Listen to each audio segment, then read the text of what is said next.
আপনি কি ঘরে তাবিজ, পুতুল এবং আরবি হরফে কিছু লেখা পাচ্ছেন? যদি এরকম সন্দেহজনক কোনো কিছু পেয়ে থাকেন তাহলে কি করবেন? আসসালামু আলাইকুম রহমতুল্লাহি ওয়া বারাকাতুহু। আল আকসা হিজামা সেন্টার থেকে আমি মাওলানা মোহাম্মদ মনিরুল ইসলাম বলছি।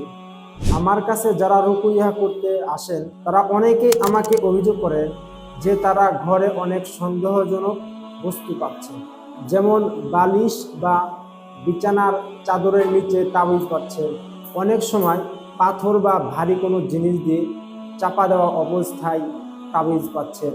আর কেউ কেউ আছেন যারা আরবি হরফে কিছু লেখা গাছে অথবা ঘরে বিভিন্ন জায়গাতে ঝুলন্ত অবস্থায় পাচ্ছেন। অনেকে আবার পুতুলে বিভিন্ন রকমের লেখা, পুতুলের গায়ে রক্ত এবং পুতুলের গায়ে পেরাক ঢোকানো অবস্থায় পাচ্ছেন। আপনি জানেন কি এগুলোর রহস্য কি? উপরে যে লক্ষণগুলো বললাম, এই লক্ষণগুলোর ভিতরে আপনি যদি দুই একটা পান তাহলে আপনি ধরে নিতে পারেন যে কেউ আপনাকে জাদু করেছে।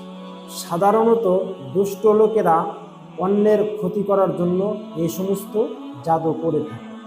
হতে পারে আপনার কোনো শত্রু আপনার ক্ষতি করার জন্য অথবা আপনাকে মেরে ফেলার জন্য এই সমস্ত পদ্ধতিতে জাদু করেছে।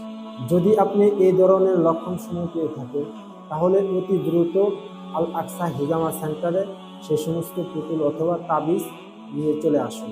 আমরা সেটিকে খুব দ্রুত নষ্ট করে দেব এবং আপনাকে দুষ্ট লোকদের জাদু থেকে বাঁচাবো ইনশাআল্লাহ।